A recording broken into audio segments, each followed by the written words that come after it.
battle is going to be predetermined right here, right now, to kick things off. And I mean, Cho, Kaja, instantly, Ultimate's looking to pick people off, say no more, get it out of my face, and of course, thank goodness Glue is out of here.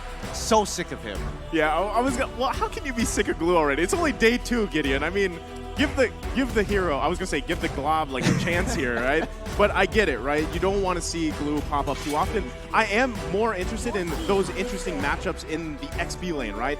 And that's why I said I love seeing some of those. I mean, we even saw Terizla, right? Yes. And which was interesting the way that it worked out. But again, this still leaves a lot of flexibility in the draft already, even though it's only day 2. Now, of course, we're gonna see kind of that meta set in as we get further into the M4 tournament here. But so far, we're waiting for one more ban. I do like the Valentina ban as well for the last part of the first draft from RRQ Akira. I do think that Valentina, even though she got nerfed a couple patches back, she's still a viable choice. Why do I say this? She's so flexible. Yeah. You can put her in the jungle, you can put her as a roam even, and we've seen her time and time in the mid lane. So now we're gonna see the last ban coming in from the Valley. It's actually going to be the Wanwan. So really taking that as an option away for Gusta Lagusta, but the Joy was left open here. Yeah, now, Joy is one of those heroes that we need to talk about. The question is she as good as people say she is? Yeah. There are many, many times where, what role is she going to go into? How much impact does she have in those games? And more importantly, it tells the Valley, hey, your CC might not necessarily be effective, assuming they play Joy perfectly. Well, that's why I'm saying, like, if you think back to MSE, where another hero that started with J, Julian, was a big question mark. Yeah. People were like, you know, does he work better in the jungle? Does he work better in mid? But this time, Joy adds a little bit of flavor to that because you can also play her in the side lane, the XP lane, which we've seen done before too. But yeah, the question is, where does she work best? So we'll see where she ends up going here for RRQ Akira. Meanwhile, on the other side, the Valley, with their 2 picks locked in, it's going to be the Faramis and the carry. Yeah, it feels like right now the Valley, and especially for Basic, he's super comfortable playing this carry, knowing that she can scale to ascend through the heavens if she has to with a golden staff. But that does mean that the laners have to be strong, especially when we're looking at Gusta Lagusta. If he's going to pick up something like Beatrix, he needs to win the lane. But even more so, something even safer is going to come down to the Claude. Louise is going to be locking in. Oh, sorry, not even that. RRQ Akira is going to be locking in onto that Lolita to ensure team fights can be disengaged. And finally, the Frederick. Okay, very, very quick picks coming through here. Now the Valley already taking that Fredrin for that side lane. Quite strong, one of the main meta EXP heroes at the moment because of how sustainable he is. And we're going now into the second phase where Yves is banned out. And I gotta say, like right now in this current patch, in this current meta, I think Yves is so strong. Yeah, she's, I mean, even with a little bit of minor changes she's had, you know, where you only have pretty much a couple options to really stop that real world manipulation. It has to be a suppress. Yeah. Yes. So that's a big, pretty much taking out of that picture is going to be good. But I still want to talk about flexibility, right? Because still, you don't know where the Joy's going exactly. And secondly, with this Fredrin, could possibly end up going in a side lane as well, like you mentioned, or even jungle. We've seen him flex there. Yeah, he has been flexed in many different places, and we're finally seeing a Leomord ban after quite some time here. I don't know. I feel like Leomord is one of those heroes where it's like you can almost guarantee a win towards the later stages of the game if your comp builds around you. However, that build-up is so very painful and such a slow roll, and I feel like teams, they want to snowball as soon and as fast as possible. And I think that's what makes Leomord fragile. Because I've seen a lot of teams pick this up, but because they were unable to attain that early game snowball, it was kind of difficult for the Leomord to do anything in that jungle. But we're going to see the Farsa being banned out. So what does that leave Sagan, right? I guess the Xavier is something that we saw earlier, but what do you think here? I think the Lilia could be good as well. All right, it really depends on what they're trying to achieve. The fact that the Valley is banning out both Even as well as Farsa does give the idea that they want a team fight, and more obviously so, the Faramis. So when we're looking at, okay, do we split push, or are we looking for the full-on team fight? There are 2 options. Xavier for team fights looking really good for the later stages of the game, and the fact that they banned out Grok tells me they don't want them to disengage. So it's going to be a bloody battle here. But remember, because the Lolita was picked up by RRQ AKIRA, that actually might give them an advantage going against someone like the Faramis, who naturally you want to clump up around for that ultimate to hit. So that's something that honestly the Valley needs to think about. But first pick here for the Valley, they haven't secured a hero. Oh, but we don't know yet because Fredrin's really flexed. But has Mobazane used the Fredrin in that jungle? I wouldn't discount him the fact that he's probably played it at some point through the scrims here, right? Yeah. But with the Matilda coming up here, now you've got that roam choice available to you. So I still like this. There's a lot of mobility here for the Valley, right? You have the Faramis, you have Matilda, you can get into the action, you can escape it, right, with the guiding wind here. But still, the fact that you have for RRQ AKIRA, you also have that Claude and Lolita combination, but the Claude answers a lot of that Colt Alter pressure too, if placed properly, right? You still have to kind of dodge a lot here being thrown at you from the Valley. So really interested to see what their last two picks are going to be to round out this draft for RRQ AKIRA. Yeah, I think RRQ AKIRA need to foresee that there's a good possibility that Kai is going to get picked up by Mobazane to actually help out. They're going to be playing around basic for the most part of it because carry junglers don't necessarily work with the composition that AKIRA has right now. Benedetta and as well as Xavier. I love Benedetta so much. I'm so glad she's picked twice with 100% win rate. However, it might be a little bit tough, especially with the Matilda, to help you get out of those tough spots. Last pick here for the Valley.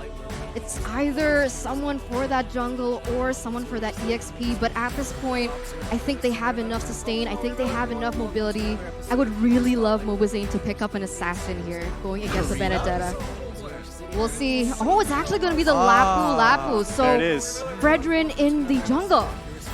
That's the flex, right? I mean, this is why, again, there's multiple heroes that do this for a team in the way that they draft.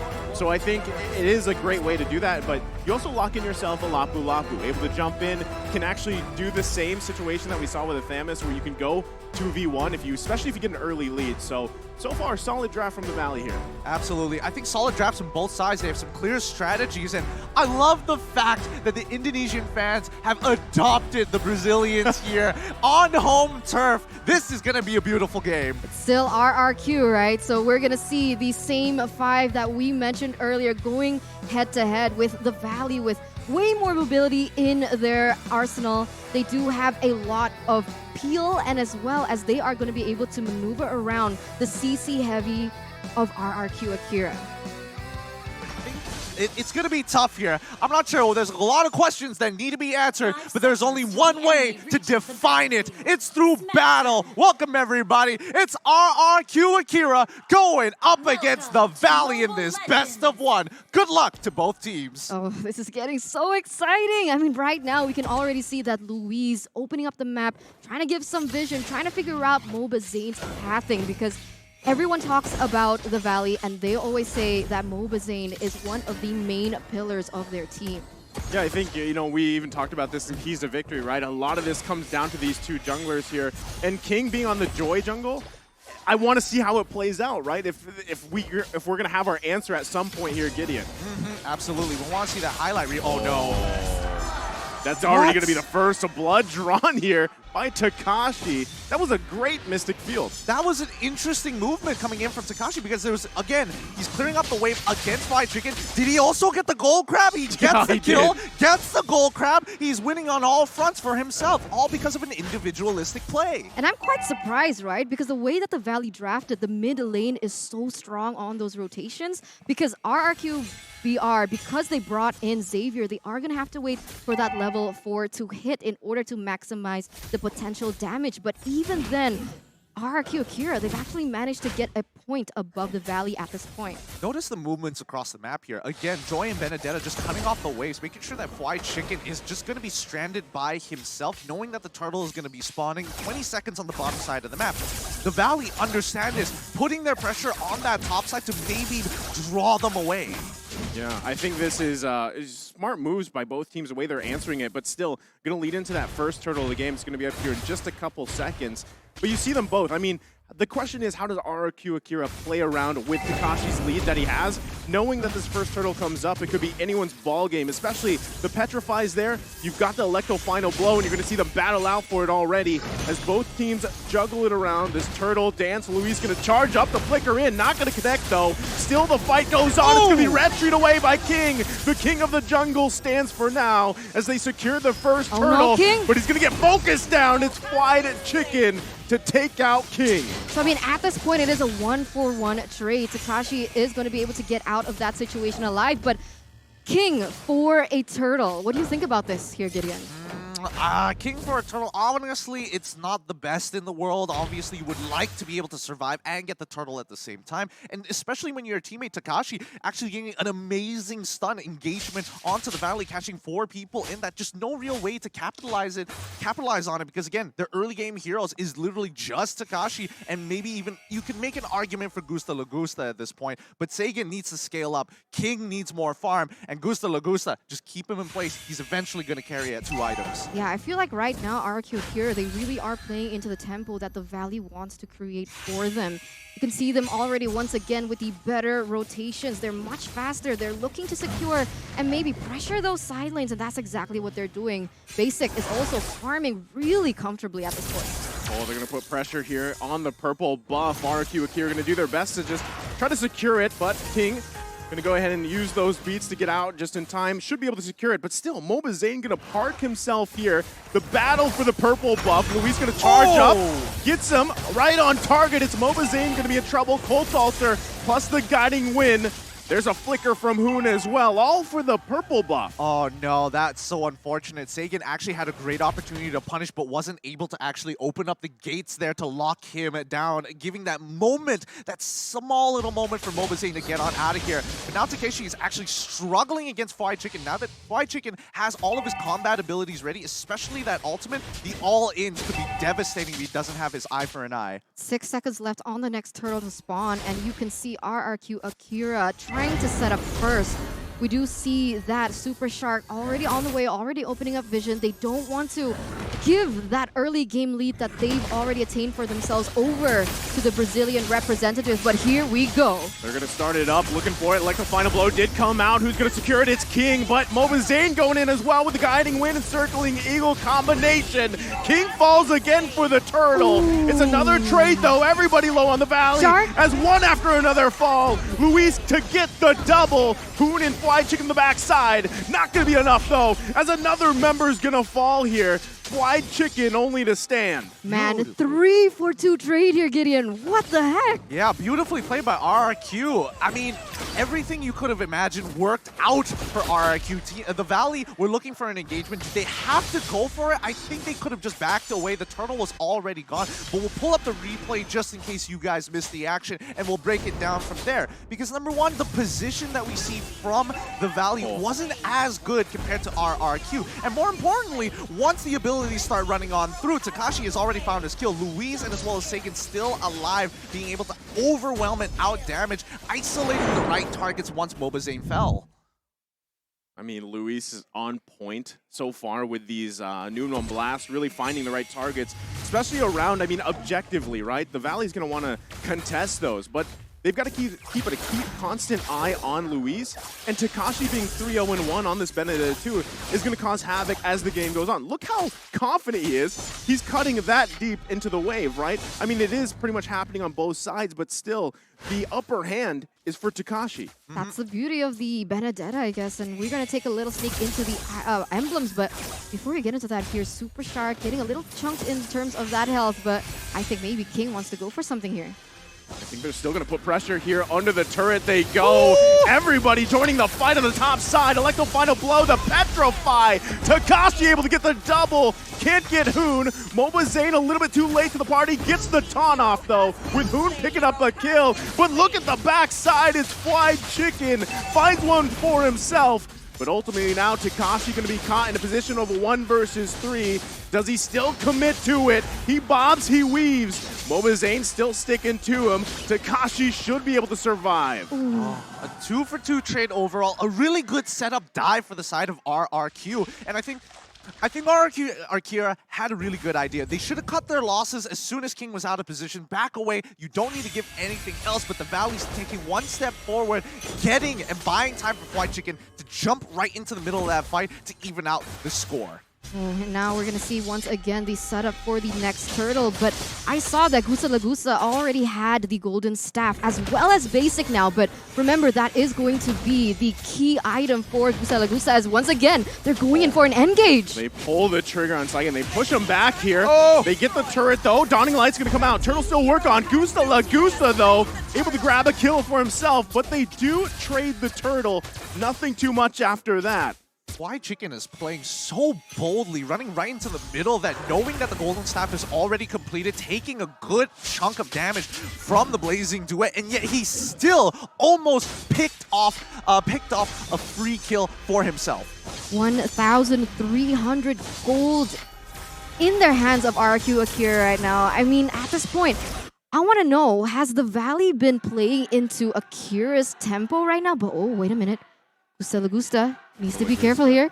Yeah, there's three. Actually, Luis here to help him out, so this might just be a disengage. Luis, though, just there to help Gusta Lagusa out. It's going to be a poke battle back and forth. The rest of the team still in the vicinity, but nothing going to come in out of that just yet. As you were saying, Eterna. Yeah, I just want to know what's happening here. How did RRQ actually pick up the lead? I mean, earlier on, the Valley seemed to have the tempo. They seemed to be confident with what they were doing. Are they playing a little too aggressively into RRQ Brazil? Well, I think it comes down to the draft, right? When we're looking at Benedetta specifically, her relevance and her power, her strength in the earlier stages of game 3, level 4 is already pretty good. Unfortunately for White Chicken, that's not the same for Lapu Lapu. He only feels relevant as soon as he hits level 4 and starts participating in these fights with the bravest warrior. So the fact that Takashi has already enabled RRQ AKIRA to get this lead is already great because that was the toughest part. Now they just need Gusta Lagusa and Seigen to scale up and eventually outscale the Valley. Basic on this carry, yes, he can hyper farm and scale as high as he can, but if he can't get in range, it's still a tough game.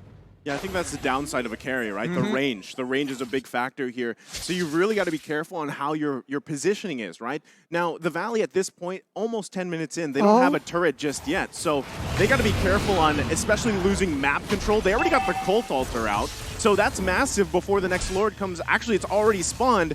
So if RRQ wants to go for it, they have a perfect time. They can They can literally start pulling away, allow the Valley to actually move because they've got priority on both bot and top side.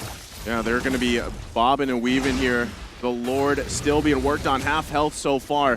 Mobazane, though, he is going to be just taking the front of this damage. They're going to go on for Super Shark. Sniped down with the Dawning Light. Gusta Lagusa going in. What a petrify from Takashi. Able to find a basic, the perfect target needed.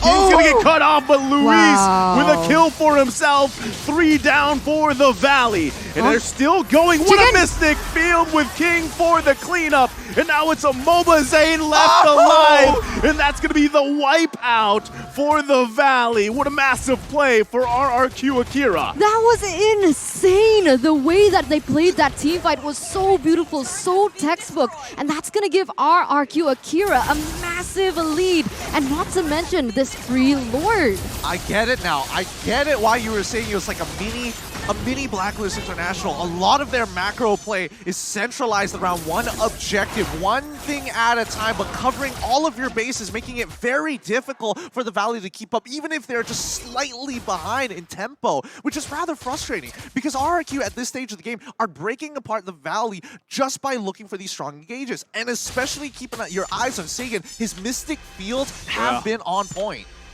From start to here. I mean, that's what got them the first blood, right? And this all snowballed Takashi, but they're still going to be focusing here on the bottom side. White Chicken and Mobazane to be the front. They've got the Lord to handle the mid lane eventually, but they might get sandwiched in here for that tier 2. Look at the backside. Takashi goes in, forces them back.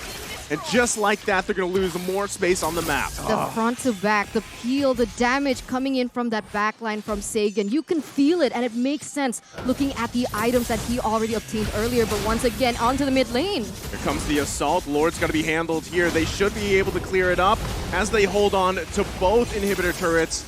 But still, do they press the issue here? Another Mystic Field. The Dawning Lights have all been on point, like you mentioned. They're just slowly cutting them down, and especially when you have Lord Empowered minions, you want to take as much advantage as possible. This is only the very first Lord, so if they get an inhibitor, it's already a big win, and there we go! It's cracked wide open. They're going to crack it open here. Luis goes in, another Dawning Light. For now, though, it's only that mid-turret. You can still see the rest of the Valley working to clear these lanes here. They don't want to lose any more. They're trying to hold on with their dear lives 12 minutes into the game. They need a way to get to the back line of RRQ AKIRA. I mean, the damage output coming in from Sagan with the Clock of Destiny and the Lightning Truncheon alone is already dealing that much damage here, Gideon. It's tough. It's really tough because if we're thinking about who's going to be playing in the backline to anchor and hunker down for the team, it's definitely going to be Sagan. Oh, no. Oh, all for the purple buff again. They're going to force Zane back. Okay. No one there to help him out. All right. The Valley make a very intelligent decision. Just back away. There's no need to fight right now. 50 seconds away from the Lord, 12 minutes into the game. Your biggest objective is going to be that Lord. But yes, as I was saying, Sagan is going to be the anchor of that backline. You would expect someone like Gusta Lagusta to go in and out of fights. Luis wants to stay in the middle, but then you have Takashi and King. They're allowed to go crazy. And I think that's what's really difficult to get on top of them because you have to go through multiple layers. And even if you gap close, there's a good amount of CC to keep you in place. So what do they do? I mean, at this point, I was like thinking about it, taking a little pause there.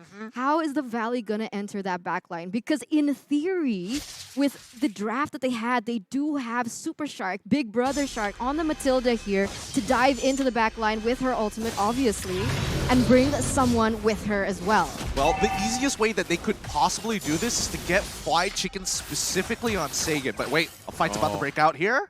They force Mobazane back, right? But he's going to be able to heal back up here. Still the battle for this Lord. It looks like everybody from each team is going to make their way here for this fight. Meanwhile, Takashi still trying to clear that wave a little bit. Put pressure here. Dawning Light going to be committed. Now Takashi goes in with a Petrify, able to find Hoon, gets the Cult Altar out. Lord whittled down, secured by Gusta Lagusta. And RRQ AKIRA looking still for a moment if they can. A guiding wind to come out. Still, Basic could get cut off here. Oh! The flicker, perfect timing. King finds Basic as he falls, and it's just disaster for the Valley. Who trying to saving grace, but he can't. 3 down, 2 in the base here. Fly Chicken finally able to get King out, but it might be too late. Might be too late. Oh my god, that was brilliant by AKIRA. Luis found that perfect moment, and now they're gonna crack into the base. Only Hoon, only Mobazane is left. This is gonna be dire for the Valley. They're trying their best here, but RRQ AKIRA gonna be taking a game in match against the Valley. The Brazilian representatives come out on top, bringing down the Valley just a notch here with such an exquisite gameplay. I love it. I absolutely love it. Shouts out to you, Cabral. You've done a great job with this team so far. But man, oh man, they already knew what they had to do. They had the foresight. I'm going to get into it a little bit later on. But once again, bask in the glory as RRQ AKIRA have taken a game off of the Valley. Man, I don't know if it was the marching band buff or the drum buff here, but that was quite the game from RRQ AKIRA here. And yeah, there might have been a saving grace there for the Valley if the game could have been drug on. But still, even with the tools they had, like you mentioned, Eterna, they had a hard time getting to the back lane. And I don't know if they could have solved that if the game went on. I mean, other than that, what I really noticed was the way that RRQ AKIRA played that entire game, right? They realized, okay, maybe in the early game we can't be too aggressive, so they went in for the objectives. They took the bottom and the top tower, and from there they had way more map control for them to play around with. Well, here's the thing. I'm very curious to know whether Takashi had the instinct to actually make that movement down into the mid lane to get that first blood, or whether or not this was pre-planned. Right. Because their entire plan, they understood that their backline was going to get threatened by one person, and that was going to be Fried Chicken. So they made sure he was at a level deficit and then continued to press their advantage afterwards. All of it, very genius movements coming in from RRQ AKIRA. That's why I'm saying, you know, Saigon with those Mystic Fields from start to finish was on point. The Dawning Light was great, but I mean, really the big factor here was just the Mystic Field after Mystic Field. And yeah, Takashi able to get that first blood. That's what I'm wondering too. Was it Was it all planned? Was it all part of the plan because what they saw Fly Chicken do before, and they knew that was a key component for the Valley here? Either way, still a brilliant game from RRQ AKIRA. I mean, we're talking so much about Tekashi, we're talking so much about Sagan, but nobody's talking about Luis. I mean, that play at the last minute, I think he's had those moments over and over again. Yeah. The brilliant Numenon Blast taking 2 to 3 members. That's all it took for everyone else to kind of rally, and you can feel the synergy coming in from RRQ AKIRA as well to follow up. For sure, and I think it's all about like understanding where your weak points are in the composition itself. So yes, it is very ultimate-centric, but at the very least, if things are going bad, then Numenon Blast can be used defensively or aggressively. Majority of these Numenon Blasts, very aggressive. Big plays being made when Flicker is up. That's what I'm saying. High risk, high reward, right? When you play with that Flicker on that Lolita pick. And there were, I mean, I think he maybe only missed 1 or 2, but he made up for it for the perfect timing ones that he did land. 2-3 members of the Valley. That already made up for the misses, right? So great play also from Luis. I'm actually curious, did anyone from the side of the Valley bring Purifying? Shark. Oh, Shark, Shark, yes. only Shark. I think Shark at that point of time, and I think it's important that he does have it because he's supposed to be an extending arm to the Valley, which got cut off very, very fast. Let's have a look at the item build, and I think we can dive in a bit deeper into the numbers because right now RRQ coming up in their debut game under the RRQ banner, 18-6. Wow. Wow. Oh, that's huge, right? That's super one-sided here. You can see the goal difference as well. 10K up until that end, 14 minutes of a game. And what else stands out to you here, Gideon, in terms of those items?